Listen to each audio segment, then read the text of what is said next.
This is Nikki Collins. Jordan Canada. Essence Carson. Liz Candace. Imani Media Stafford. And you're listening to WNBA Weekly.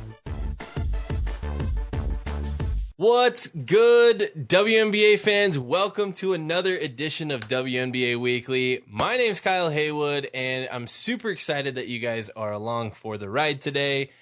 Joining me, as I guess I could say as usual, but it's not always usual. I'm getting in once or twice a month. We're hopping on about the same time, roughly, is when you and I get to co-host together. But I got Logan Jones with me. Logan, how you doing? I'm here. I'm good. I'm excited that we're on together this week because there's a lot of good headlines we get to get through. But yeah, I was actually listening to the episode that we did together a month ago, just because I like to go back and see how wrong we are about our predictions. I was actually really proud of us. We've actually not been too far off this season yet. I'm sure I just jinxed it really hard. Yeah, I think all of our predictions are about to go, horrible. But yeah, it's hard because right now, and we will get to this. Trust you, me, listeners. But we will get to this. But there's, who knows right now? There's 2 games separating the number 2 team and the number 10 team. So we'll get to all that later. But before we get too far into the episode, Logan, let's go ahead and start off with a segment we like to call the Triple W.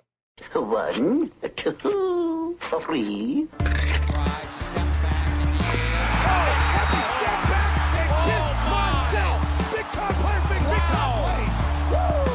And the winner of the Most Valuable Player Award is... You are the one! The way I see it, you owe Tina an apology. Watch me. All right, WNBA fans, so every week, what we decide to do as co-hosts is we will select out 3 awards to give out: the MVP of the week, the Rookie of the week, and the Play of the week. We're going to go ahead and start off with our MVP of the week. Logan, you've got that. Who's our MVP of the week? This week's MVP is Amanda Zowie B for averaging just over 19 points a game, 8 rebounds a game, and averaging just 1 turnover a game. She played 3 games this week and had 3 total turnovers. We're going to get into her more in just a little bit. A lot of good performances around the league this week, but we're going to go with Amanda Zowie B. Congratulations. All right, excellent. Thanks, Logan. All right, I've got your guys' Rookie of the Week. Hey, WA fans, it's Steve here. Your top rookie this week, once again, is Asia Wilson. Sorry, old habit. Actually, your top rookie this week is Little Miss Liberty herself, Asia Durr, on a 3-game span, dropping 13 average points, almost a steal and a half on 47% shooting. And this actually important to me, only dropping 2 turnovers per game. This comes off of a week when the Liberty, who struggled to get a W for the first several weeks, dropped victories over Minnesota and Los Angeles. That Minnesota game in question, Asia dropped a cool 20 points on 62% from the field. Durr really seems to be starting to feel it. Her rookie campaign might be picking up. The Liberty seem to have some mojo. Who knows if they can take it anywhere? A lot of fun things happening in New York. So congratulations, Asia Durr, this week's top rookie. All right, last but not least, listeners, we're going to kick it over to Jason for our Play of the Week. Who we got, Jason? Thanks, Kyle. Yeah, this week's Play of the Week is going to come via Brittney Griner. Brittney Griner, obviously a big player, a big presence on the court, and this time she reaches up and puts it down against the LA Sparks in what would ultimately be a losing effort. But man, if I don't like watching Brittney Griner throw it down, then I don't know anything about myself. It's so much fun to watch. Congratulations, Brittney Griner. So much fun to see you take it to the rim like that. Kyle, back to you. All right, that is the WNBA Weekly Triple W week that was. All right, Logan, we've got some phenomenal stuff to talk about today, dude. It is like, what an absolutely bonkers week we have had in the WNBA this last week. Just game wise, like we're taking everything else out that happens, on and off the court and things like that. Erica McCall making a surprise performance at for Carrie Underwood.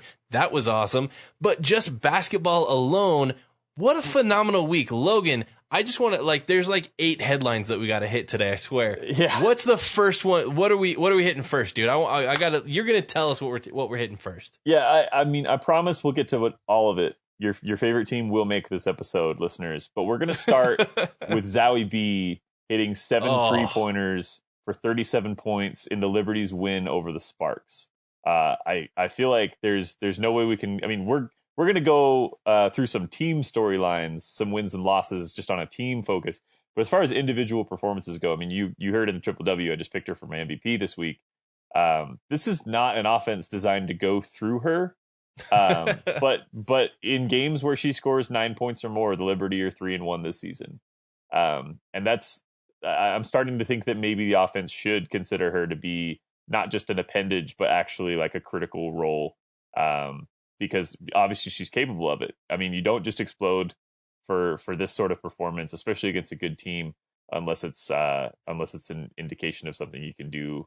I'm not saying she can consistently score 37 a game, but she needs to be a part of the Liberty's offense moving forward, because this is still a team that we've got a lot of question marks, hovering around. Yeah, totally. We're not sure if they're legit or not. They've had some losses that we can get into here in a little bit too. But this is, to me, this is the beginning of what could be like a playoff bound Liberty team that's actually pretty dangerous. Am I being overreactive to this? What do you think? I don't know if I'm going to call New York dangerous unless they squeak in, because I don't think they're making the playoffs. Like, sorry, New York fans, I don't think you are. They're playing hot right now, really hot. I want to see them sustain it. I really do. I'm not a believer yet. Not quite yet, because here's my thing. If it's not for Zowie B, that game does not go New York's way. They played pretty decent ball against an Aces team, which, in my opinion, I felt like the Aces more played bad than New York beat them. And that sounds, I'm not trying to take a victory away, but that's really kind of how I saw that game. But here's the thing. Zowie B erupted. Now, the reason that nobody's really thinking of her as the big offensive threat is because look at who else is on the team. You got Tina Charles. Asia Durr was supposed to come in and be a solid offensive threat. And then Kia Nurse, and I just don't, nobody was thinking about Zowie B. Now, here's the deal. Well, I loved watching her go off. I watched the entire game where they played against the Sparks, where she went off for the 37. I watched it start, tip off to end. Loved it. It was a phenomenal game. Great game on both ends of the from both teams. What I really saw happen was that Kalani Brown came in and started guarding Zowie B. Now, Kalani Brown, I love me some Kalani Brown. I'm super excited that I'm hoping she's going to be a fixture in the league for many years to come. I think she's got a ton of potential. I really, really like what I'm seeing from her, and I'm hoping that she's going to be around for a long time. That being said, Kalani Brown isn't a quick defender. She's kind of a rim protector. Zowie B is an outside threat that she's supposed to guard. Kalani Brown was really sagging off, was still in the key as Zowie B's catching the ball at the top of the key out on the 3-point line, and she's still down in the paint, which gave Zowie B a couple open looks that she drained. And anytime you get somebody that is a shooter that can shoot like Zowie B, you can't give them some open looks like that. And so I think that's what really got her rolling. And once you're rolling like that, like, she just couldn't be stopped. She just steamrolled over the Sparks single-handedly. But dude, what a highlight. Not only did she set a career high in field goals made and points in the first half of the game, and currently is the season record holder for most points in a game up to this point. Now, that may get eclipsed. We saw Liz Cambage drop 53 last year, but right now she's sitting at 37. That's not going to be beaten easily. Like, you can maybe see, like, I could see DeWanna Bonner maybe challenging that soon. You've got players that can do it, but 37, that's a high mark. And so I'm excited to see. I think she's going to hold it for a couple of weeks. I got to say, nothing's for sure yet. The entire, playoff order, everybody's got the same record right now except the Suns. So this really doesn't matter, but I think you might be wrong about the Liberty not being a playoff team. Because I'm looking at this, because look at the standings right now. Obviously, Zowie B is not going to go 13 of 16 every night, but Tina Charles isn't going to go 4 of 17 either. That's a good point. If good point. If Zowie B regresses back down to, I think she's been played minimally in a couple games this season where she hasn't scored a lot, but in games where she's gotten a chance and the offense actually moves through her a little bit, I think she's capable of like 10 to 12 points a game. And usually you're not going to get an offensive non-factor from Tina Charles. I mean, Charles still had 13 rebounds. She was still a great player in this game. But really the defense really sold out on her.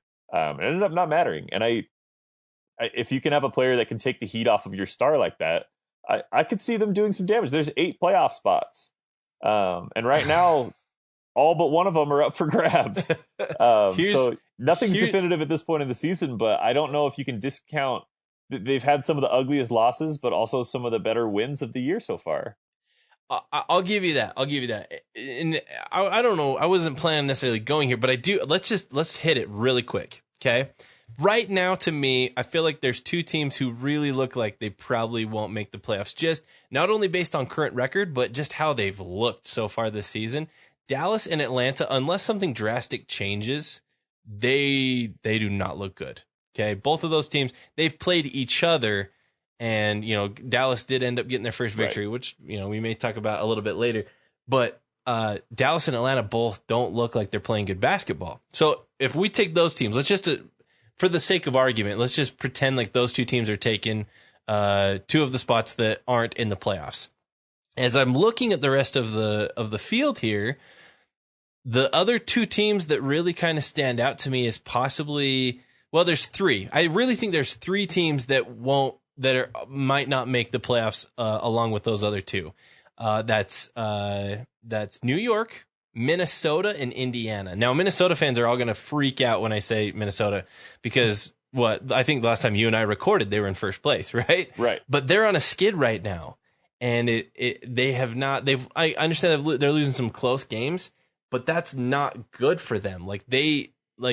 They aren't going to have a lot of blowouts. So if you're losing your close ones, I don't know. Like Minnesota is making me a doubter this last week. But those are the 3 teams that, from what I've seen so far, are probably struggling the worst. And I think that New York is probably my first choice to be one of those 3 or one of those other 2 spots open, not making the playoffs. So that's just how I see it right now. For the sake of argument, I can make an argument for the Liberty making it, but they've also got losses that I really hate. A couple bad ones. But I'm looking at Minnesota, this week. And there's not a whole lot of difference between them and Minnesota. Really, I mean, the Lynx have lost 4 in a row. Which means they started 5-0, or sorry, they started 4-1. 4-1. They've lost 4 in a row. The only worst losing streak in the league right now is the last place Atlanta Dream have lost 5 straight. Right. So they're as cold as any team playing right now. But the name recognition, I guess you still kind of think like, they're hovering around 500. I think they're going to be there. I'm actually really concerned about them. I'm ready to kind of start sounding the alarm on like the Lynx need to turn around in a hurry and hope this is just an anomaly at the early in the season. Which is crazy because last time we recorded you and I together, we were like, hey, are they like the real deal or are they pretenders?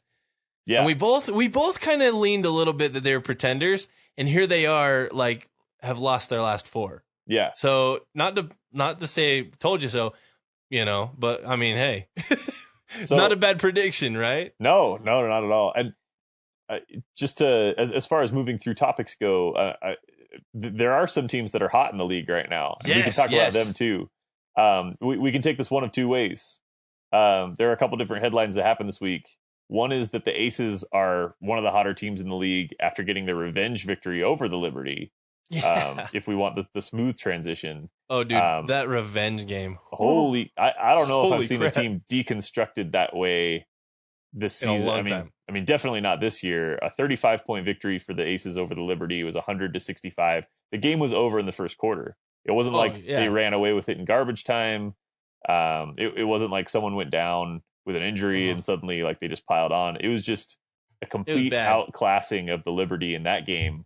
So every time I checked the score of that game, I was like, "Oh, ouch!" Oh, it just kept getting worse. It was like it's like that GIF or GIF, depending on who you ask. Of stop, he's already dead. Like like The Simpsons. Like I just like that's all I could think of from. You're right. The end of the first quarter, I was like, ugh. And I was ready to be not super optimistic about it. I was like, a win's a win.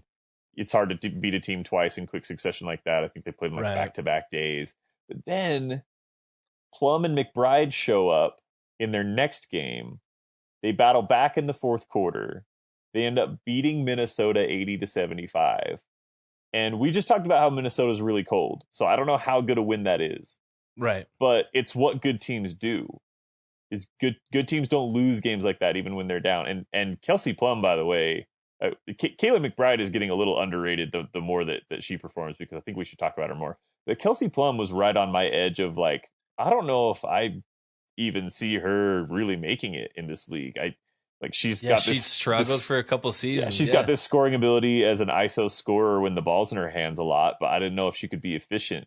Now all of a sudden I never really came out and voiced that opinion too harshly, but I've got to retrace how I feel about Kelsey Plum, because if she's a major part of this Aces team moving forward, I mean, they're a threat this year. And it's not just because of the high-low play between Asia Wilson and Liz Cambage. It's because along with McBride, it's a tough team to guard when she's running the system that Lambier wants them running. They have so many threats out there, and I think a lot of teams are starting to key in on Wilson and Cambage and then McBucket, and nobody's paying attention to Kelsey Plum, who is just she's having the best season of her career so far. I think she's an early candidate for possibly a most improved player. I really could see that coming. I could see that. Yeah. So anyway, some phenomenal stuff there. I want to give a quick shout out to Dallas, who finally won a game. Just I don't know. I know we gave him a shout out but dude, good job, Dallas. Heads up for you guys. I think Dallas way to get realistically knew this was going to be a tough year. Yeah. You always hope you can make the playoffs. I think your baseline expectation as a team to be successful is let's get to the postseason, get some experience, see what we have. I feel for them, but they're tough to watch right now. I mean, I also am partial to the Dream, and so edging out Atlanta was those are the two teams kind of at the bottom of the league. It makes sense that they would kind of be able to get wins against each other. Right. But I do think there's an opportunity for the Dream this week. They play the Fever, who are really inconsistent. Dallas plays Phoenix, which is going to be really tough. I don't know if I see another win on their schedule in the next little bit. I know they play the Aces pretty soon too. That's probably not going to happen. But yeah, I think this was a good one for them to get, because otherwise they'd be on a heck of a losing streak. I really don't see a lot of good things coming in their immediate future. One other quick headline I wanted to give a shout out to: Brittney Griner getting a dunk, throwing it down in game, which was awesome because we didn't have one all last season. This is the first dunk that we've had in a while. And so it's always fun to see. It's always just kind of a shout out to when we get to see that play happen in the W. So shout out to Griner for doing that.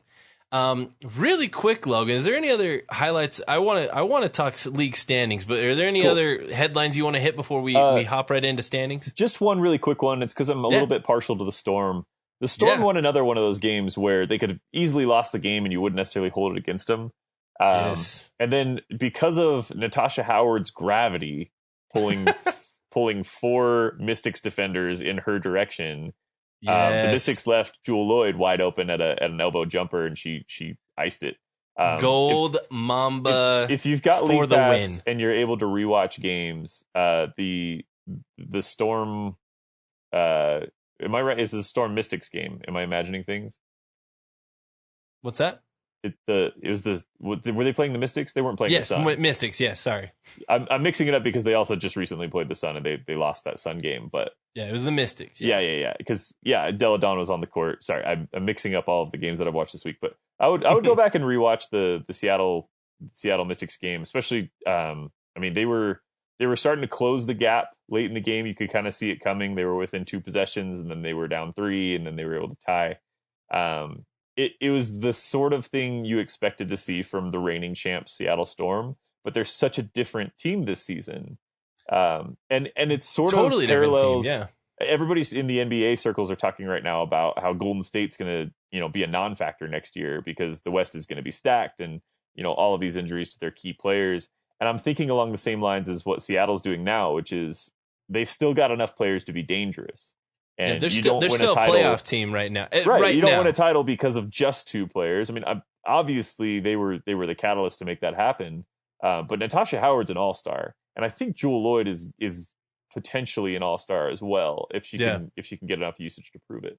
So just that little shout out before we get into really the main story this week, which we've been teasing you with for now the past 20 minutes. I'll let Kyle kind of intro this because I know you've got it up in front of you, and I'm excited to see how you set this up, but go for it. We talking standings? Yeah. Holy crud, everybody. What? I don't even know what to say. Like, the WNBA right now, I cannot pick winners and losers. There's 3 teams that I'm pretty sure I know where they stand. Other than that, clueless. Okay? Connecticut's really good. Okay? The Sun are a legit basketball team that are playing like the best team in the league every single time they go on the court. Okay? They're 8-1. The second place team has 4 wins, okay? The Sky in second place, 4 W's. Connecticut has double that right now. Dallas and Atlanta look bad. Everybody else, who knows, okay?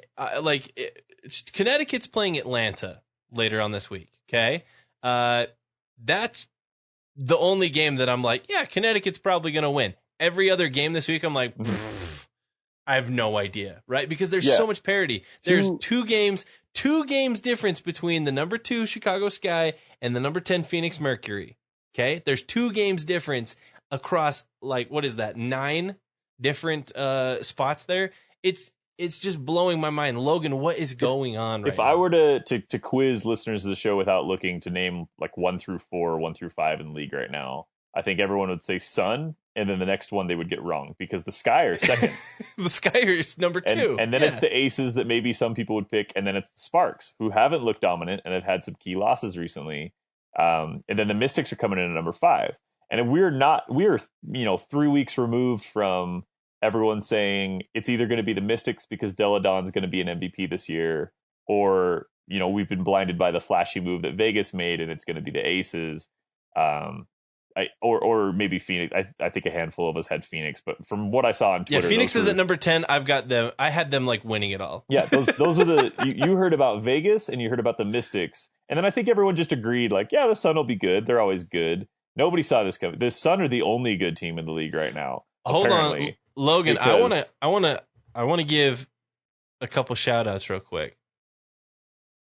I believe there was 2 individuals who had the Sun as high as number 2. Yes, that's true. Oh, that's right. Logan, I know we both had the Sun, but that was me kind of like stretching. That was me like, all right, I got to make kind of a bold prediction. I'm going to pick the Sun at number 2. And they look like hands down the best team in the league. And you had them at number 2 as well. So I did. Yeah. I had them at number 2 because they're the most consistent team. Right. And like some of these teams fluctuate so wildly. If maybe a team like Seattle or Phoenix will make the playoffs and then get a little healthier and then go on a run. But the Sun don't need to play that maybe game. I mean, they're 8-1 right now. Chicago's number 2 at 4-2. They're just head and shoulders above the rest of the league as it goes. I still don't necessarily know if I feel really confident picking them on the road against really good teams. But they seem to just always pull it out. Right. And obviously they'll stumble a couple times this season. We'll see what happens there. But they're on a 6-game winning streak. They're on a franchise record 12-game home winning streak dating back to last season. And they're really the only team that's performing at the level we expected them to perform. Right. Everybody else has this muddied, 4-3, 5-4, 4-4. Everybody's hovering around 500, trying to decide, are we going to be good or are we going to be great? And the Sun have already decided from the get-go, like, this is a season we can win a title. It's wide open. Let's go for it. It's so true. I mean, it's crazy to think, like, the Chicago Sky, didn't they start? Yeah, they start off the season like 1-2, right? I was like, I don't know, Chicago. They haven't made the playoffs last season. Like, they've got talent, but they got a new coach, and so it's like, what do we? Where are they?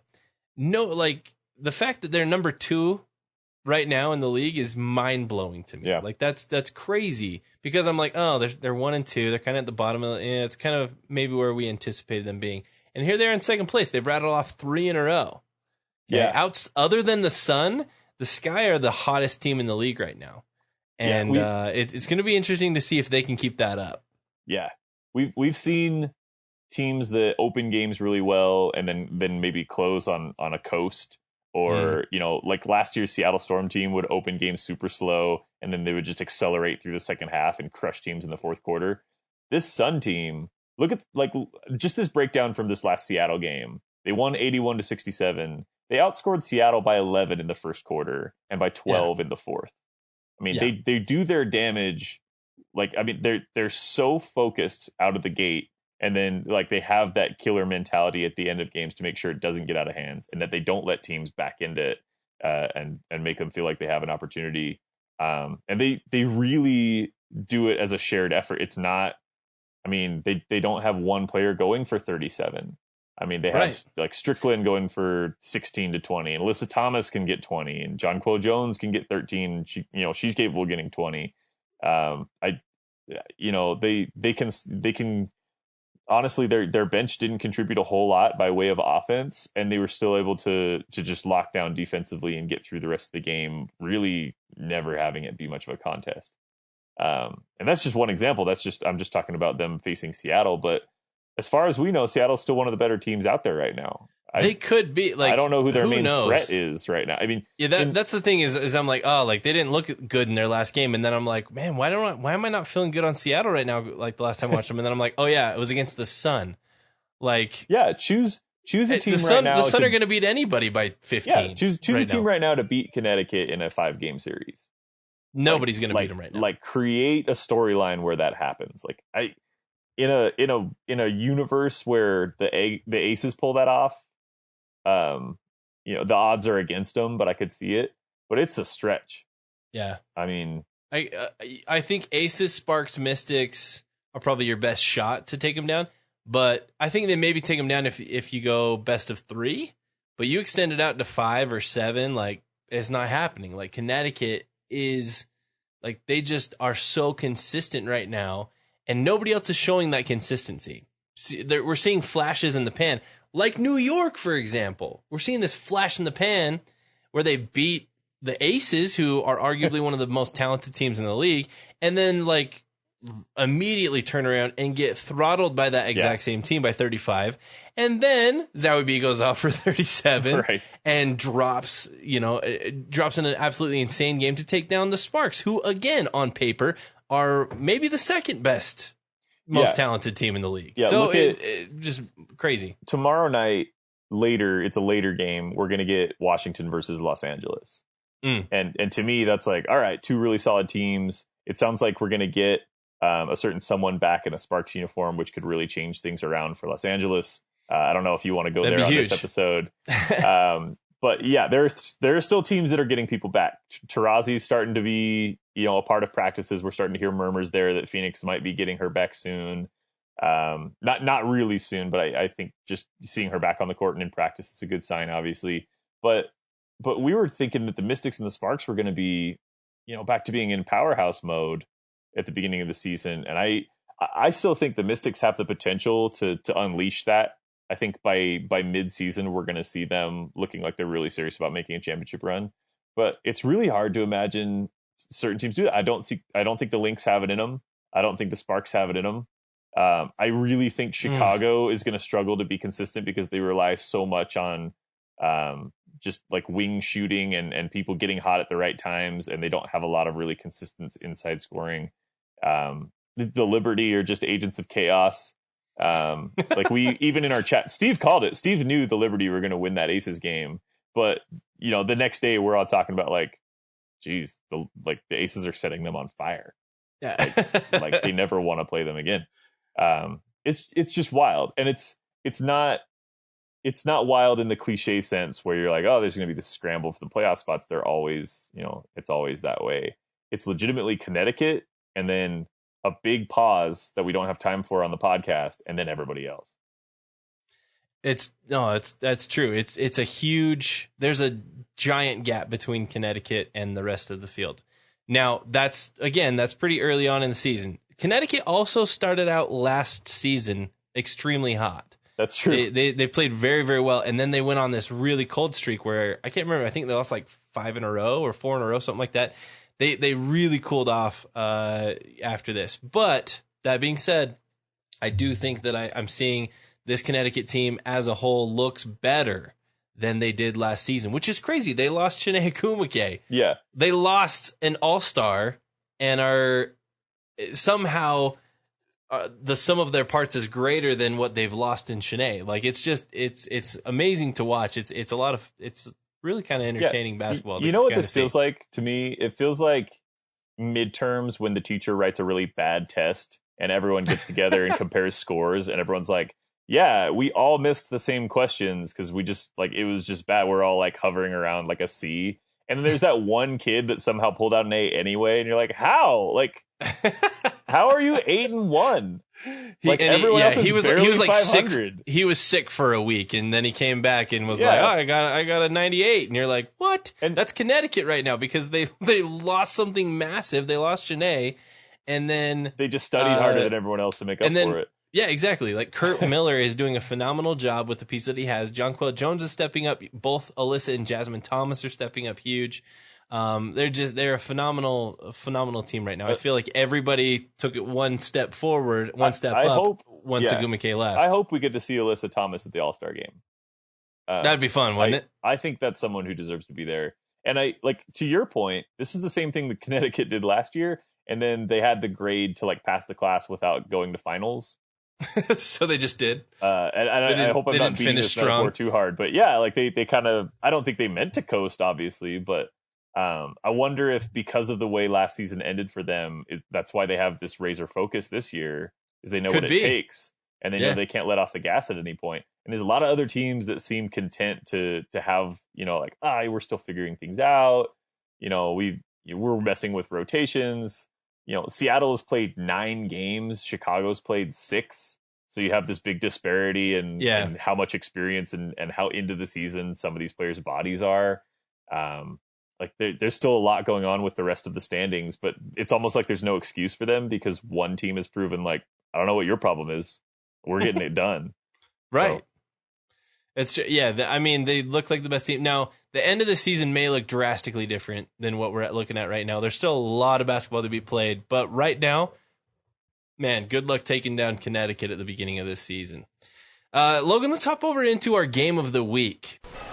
Ladies and gentlemen, this is the main event of the evening. And now,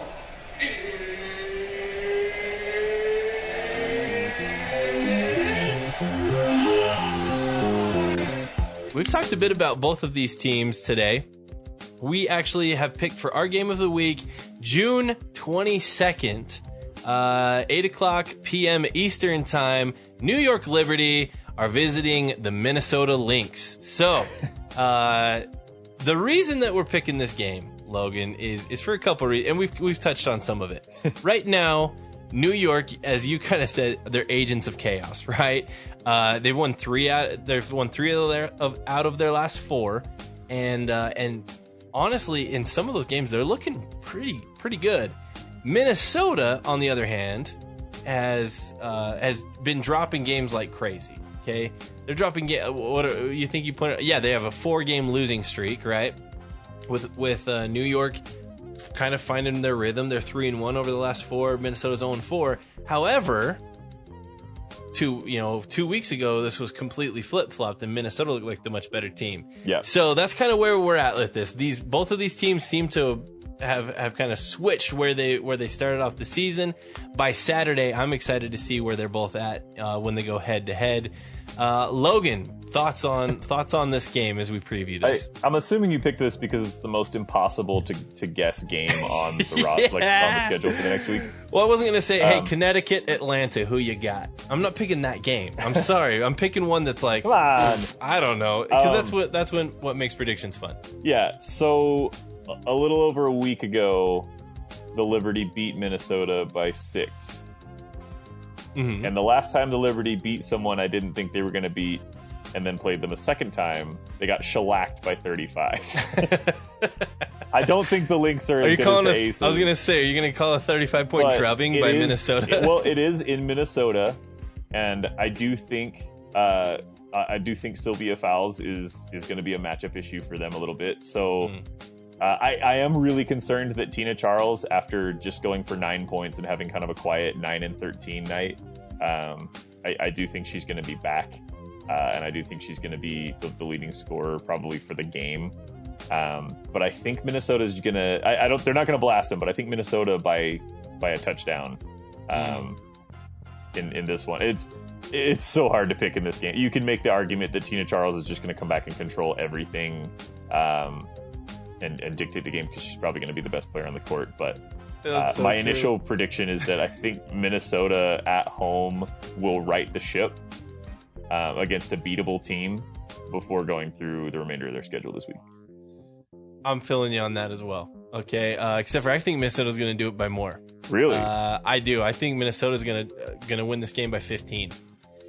In fact, I'm going to call a score. I'm going to say it's going to be 86-71. Wow. 86-71 Minnesota over the Liberty. I don't know.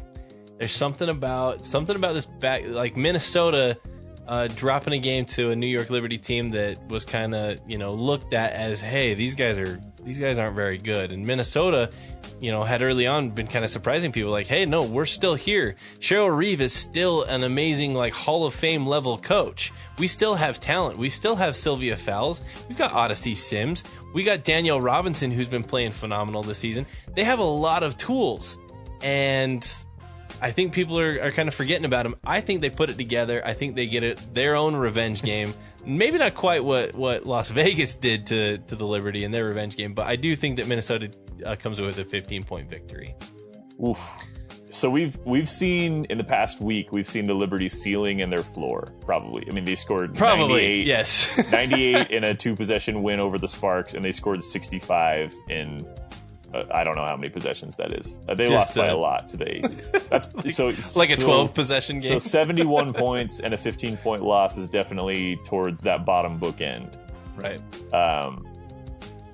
I wonder, do you think Tina Charles will continue to struggle, or will the rest of the team kind of regress around her? Well, here's my thing is I think the Sparks did a phenomenal job of shutting Tina Charles down. They focused defensively so heavily on Tina Charles.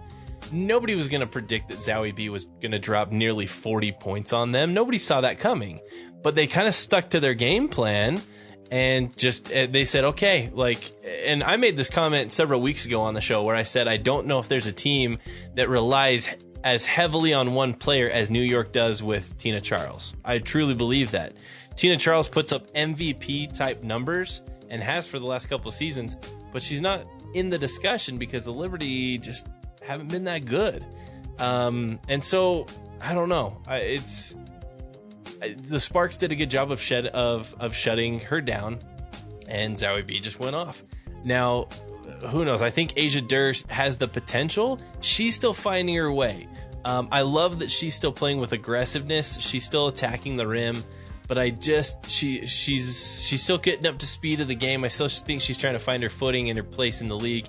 What's playing smarter basketball. I think that I love her aggression, and that's how you're going to learn the fastest is by going 100% and kind of playing with a little bit of that reckless abandon and learning those mistakes. So I think she's got it.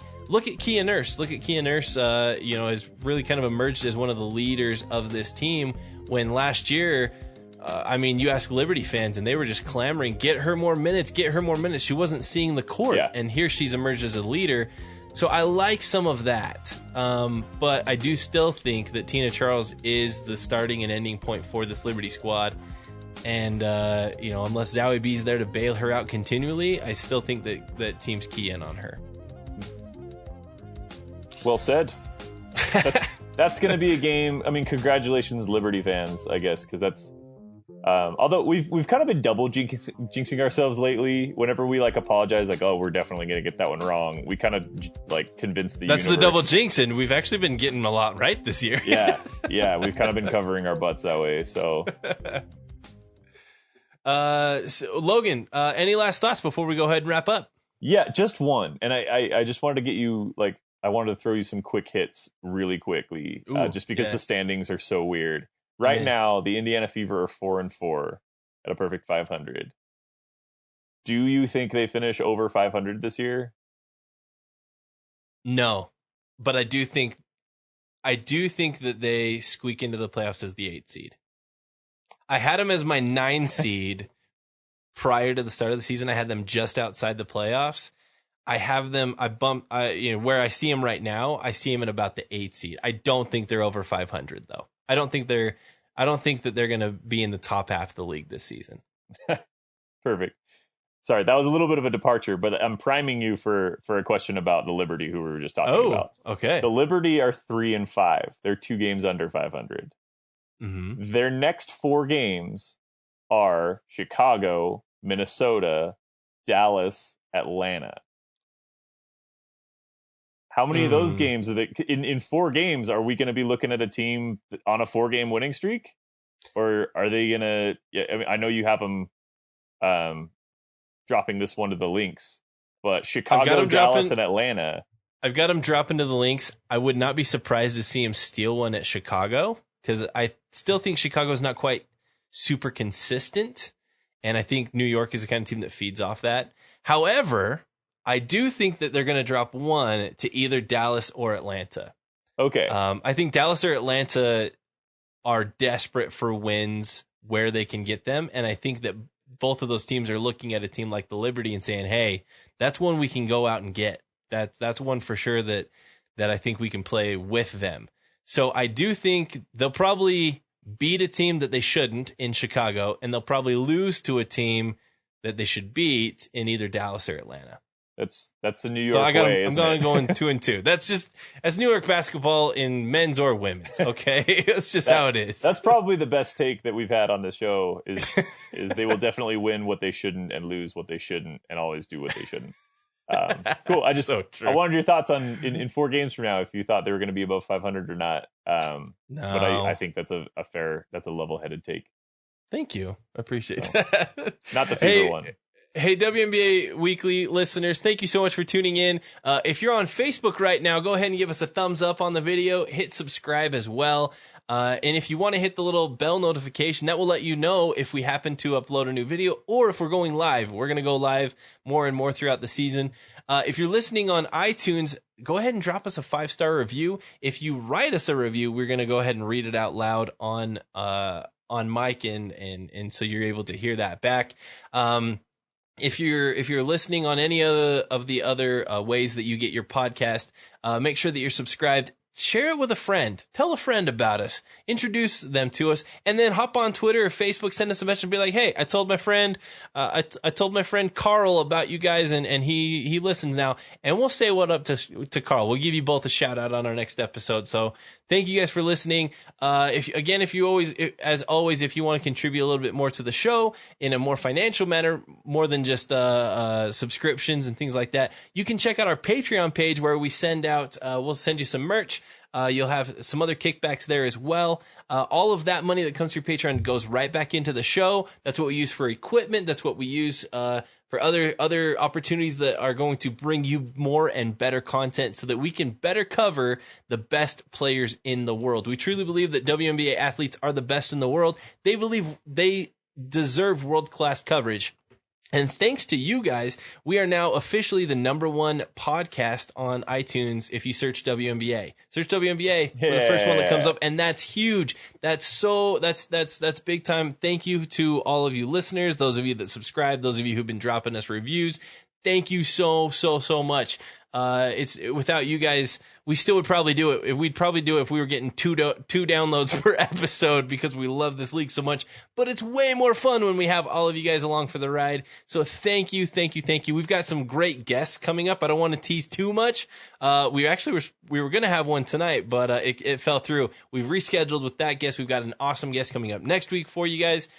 Stay tuned. We're really excited for some of these opportunities coming forward. We're hoping to line up some more interviews. As you've noticed, we've dropped several interviews lately on the feed as well.